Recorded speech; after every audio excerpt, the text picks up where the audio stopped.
আজ বাংলাদেশের জন্য একটি কালো অধ্যায়, হৃদয়স্পর্শী দিন। আজ গোপালগঞ্জে দখলদার ফ্যাসিস্ট সরকারের পেটোয়া বাহিনীর নির্মম তাণ্ডবে মৃত্যুবরণ করেছে দীপ্ত সাহা, রমজান আলী সহ আরও অনেকে। আহত হয়েছে শতাধিক। হাসপাতালে মৃত্যুর সঙ্গে পাঞ্জা লড়ছে অনেকে। এখনও সন্ত্রাসী বাহিনীর তাণ্ডবে প্রতিরোধ অব্যাহত রাখার চেষ্টা করে যাচ্ছে মুক্তিকামী মানুষ। আজ দখলদার সরকার এবং তাদের পেটোয়া বাহিনীর হাতে ছিল ট্যাঙ্ক, গোলাবারুদ। জনতার হাত ছিল খালি, বুকে ছিল বারুদ ভরা স্লোগান আর পিতার তর্জনীর অদম্য প্রতিবাদের আকাঙ্ক্ষা। আজকে এই নির্মম হত্যাকাণ্ডের বলি যারা হয়েছে তাদের সবার স্মৃতির প্রতি শ্রদ্ধা জানাচ্ছি, পরিবারের প্রতি সমবেদনা জানাচ্ছি।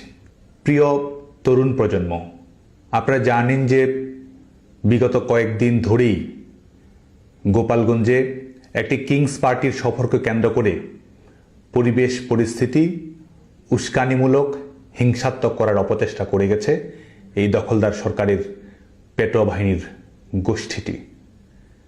এর আগে তারা ছাত্র জনতা পুলিশকে নির্বিচারে হত্যা করে ক্ষমতার মসনদে বসেছে। ক্ষমতার মসনদে বসে হত্যাকারীদের ইন্ডেমনিটি দিয়েছে এবং গোপালগঞ্জ অভিমুখে তাদের ঘোষিত কর্মসূচির নাম পদযাত্রা থেকে হয়ে গেছে মার্চ টু গোপালগঞ্জ। তারা সদম্ভে ঘোষণা করেছে জাতির পিতা বঙ্গবন্ধু শেখ মুজিবুর রহমানের সমাধিসৌধ দুমড়ে মুচড়ে দেওয়ার। তারা ঘোষণা করেছে মুজিববাদ মুর্দাবাদ নাম করে জনগণকে মাটির সঙ্গে মিশে ফেলে দেওয়ার ঘোষণা তারাই দিয়েছে। তারই প্রেক্ষিতে উস্কানিমূলক পরিবেশ তৈরি করে দখলদার সরকারের পেটোয়া বাহিনী এবং বেসরকারি সন্ত্রাসী গোষ্ঠীকে লেলিয়ে দিয়েছে গোপালগঞ্জের মানুষের বুকে। উস্কানিমূলকভাবেই তারা এই পরিস্থিতির সূচনা করেছে। তাদের আসার মূল লক্ষ্যই ছিল জুলাই আগস্টে যেমন তারা মেটিকুলাস ডিজাইনের মাধ্যমে নিজেরা হত্যা করে সেই হত্যার দায়ভার অন্যদের উপর চাপিয়ে দিয়ে কৃত্রিম পরিবেশ পরিস্থিতি তৈরি করে পেছনের দরজা দিয়ে ক্ষমতায় যাওয়ার পথ প্রশস্ত করেছিল, ঠিক তেমনি নিজেদের অবৈধ ক্ষমতার নিরাপত্তা নিশ্চিত করার জন্য আজকেও তাদের প্রয়োজন লাশ, যে লাশ তাদের কাছে কখনো আন্দোলনের কাঁচামাল, কখনো ক্ষমতায় থাকার রসদ, এবং তারই বাস্তবায়ন তার আজকে এখানে তারা ঘটিয়েছে।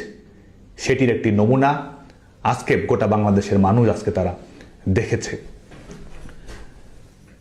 গোপালগঞ্জের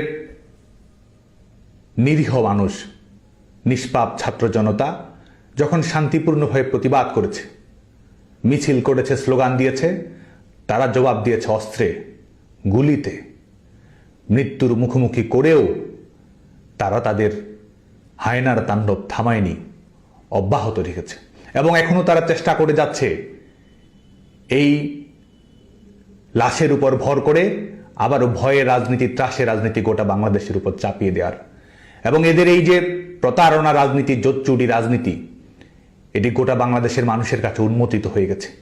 আজকে দেখুন, গোটা পৃথিবীর মানুষ আজকে দেখেছে কিভাবে আমাদের বিভিন্ন বাহিনী, যেগুলো আওয়ামী লীগ সরকারের সময় পেশাদারিত্বের সঙ্গে দায়িত্ব পালন করেছে, আজকে তাদেরকে ব্যবহার করা হচ্ছে অবৈধ সরকারের খুঁটি হিসেবে, তাদেরকে ব্যবহার করা হচ্ছে দখলদার সরকারের পেটোয়া বাহিনী হিসেবে।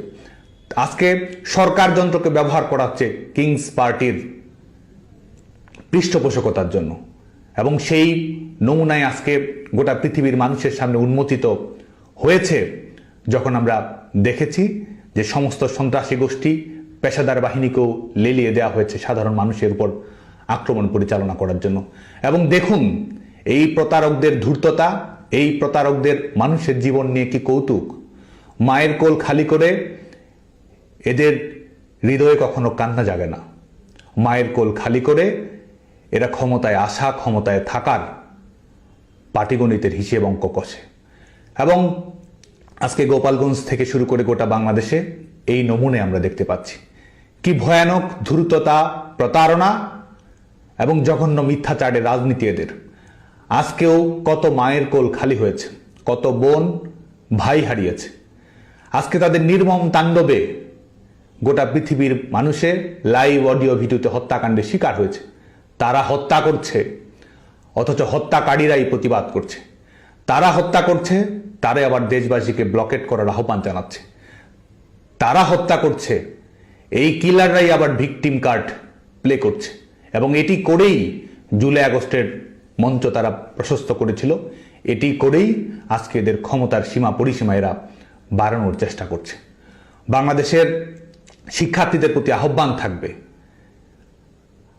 আপনারা যে কোনো রাজনৈতিক দল পছন্দ অপছন্দ করতে পারেন, কিন্তু বাংলাদেশের তারুণ্য সবসময় গণতন্ত্রের পক্ষে থেকেছে, মুক্তিযুদ্ধের পক্ষে থেকেছে, গণতন্ত্রের অঙ্গীকারের পক্ষে থেকেছে। দলমত নির্বিশেষে জাতির পিতা বঙ্গবন্ধু শেখ মুজিবুর রহমান বাংলাদেশের তারুণ্যের হৃদয়ের প্রতিধ্বনি। এই প্রতারকদের সম্পর্কে আপনারা সচেতন থাকবেন, গিনিপিগ হিসেবে যেন তারা আর আপনাদেরকে ব্যবহার না করতে পারে।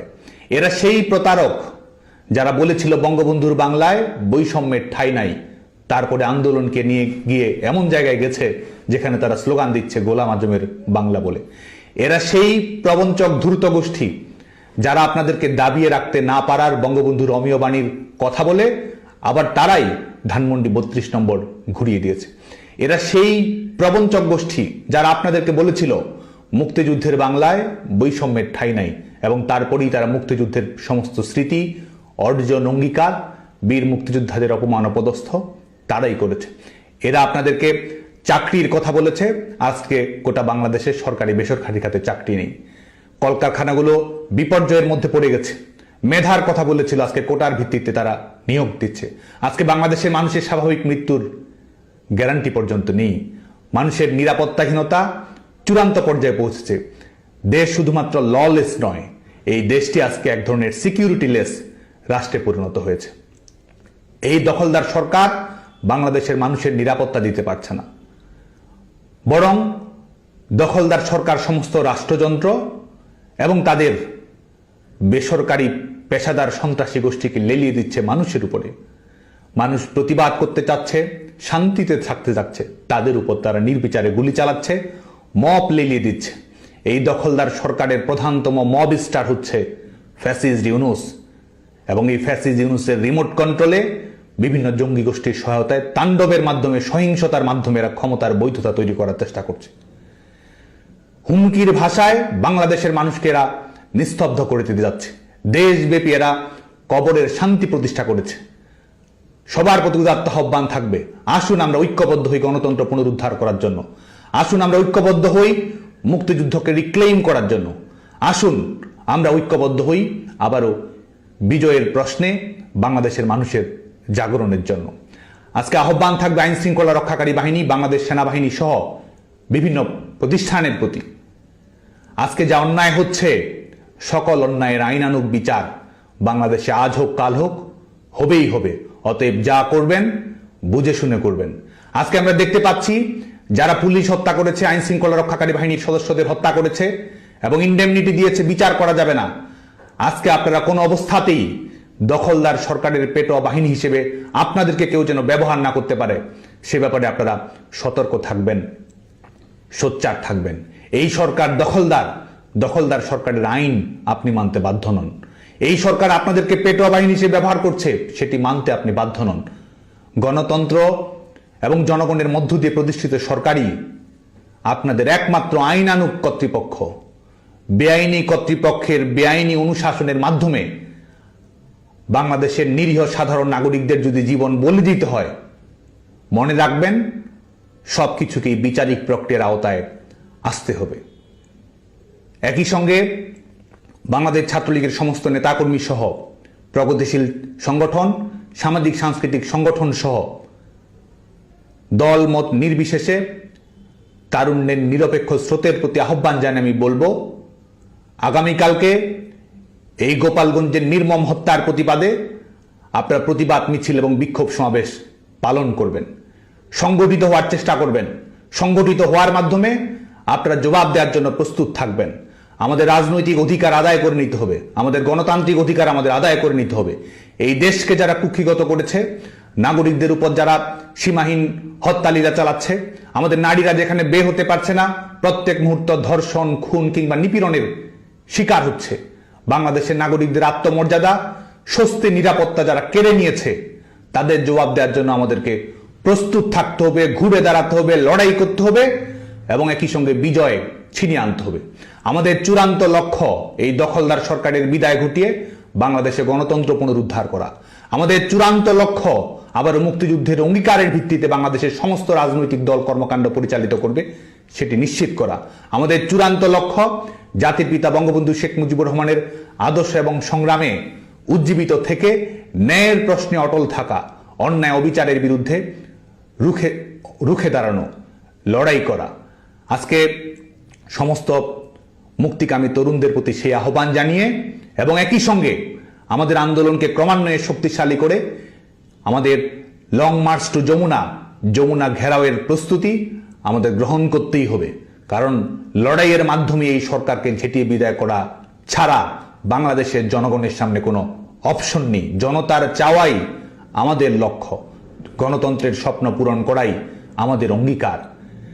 আজকে তারা গুলি করে এপিসিতে করে স্থান ত্যাগ করতে পারে। আমরা শহীদদের উত্তরাধিকার, ঘাতকের নই। যারা ঘাতক তারাই সশস্ত্র তাণ্ডব চালিয়ে হত্যা করে এপিসিতে নির্বিঘ্নে পালিয়ে যাওয়ার চেষ্টা করতে পারে। কিন্তু আমাদের জীবন উৎসর্গ করা রাজনীতির মাধ্যমেই আমরা আমাদের ন্যায্য অধিকার, বাংলাদেশের জনগণের ন্যায্য অধিকার আমরা প্রতিষ্ঠিত করব। গুলি করে আমাদের আন্দোলন বন্ধ করা যাবে না, কারাগারে বন্দি করে আমাদেরকে স্তব্ধ করা যাবে না। আমাদের ন্যায্য অধিকার আমরা আদায় করেই ছাড়ব। বাংলাদেশে গণতন্ত্র আমরা প্রতিষ্ঠিত করব। দখলদার ফ্যাসিস্ট সরকারের বিদায় আমরা বাংলাদেশের মাটিতে নিশ্চিত করব। আপনারা সবাই যার যার জায়গা থেকে ঐক্যবদ্ধ থাকবেন, রুখে দাঁড়াবেন, প্রতিরোধ করবেন। আমাদের যেসব নেতাকর্মী, ভাই বোন, বন্ধু এদের নির্মম তাণ্ডবের শিকার হচ্ছে তাদের প্রতি খোঁজ খবর রাখবেন, সংবেদনশীল থাকবেন, শান্তিপূর্ণভাবে আমাদের সংগ্রামকে এগিয়ে নিয়ে যাবেন।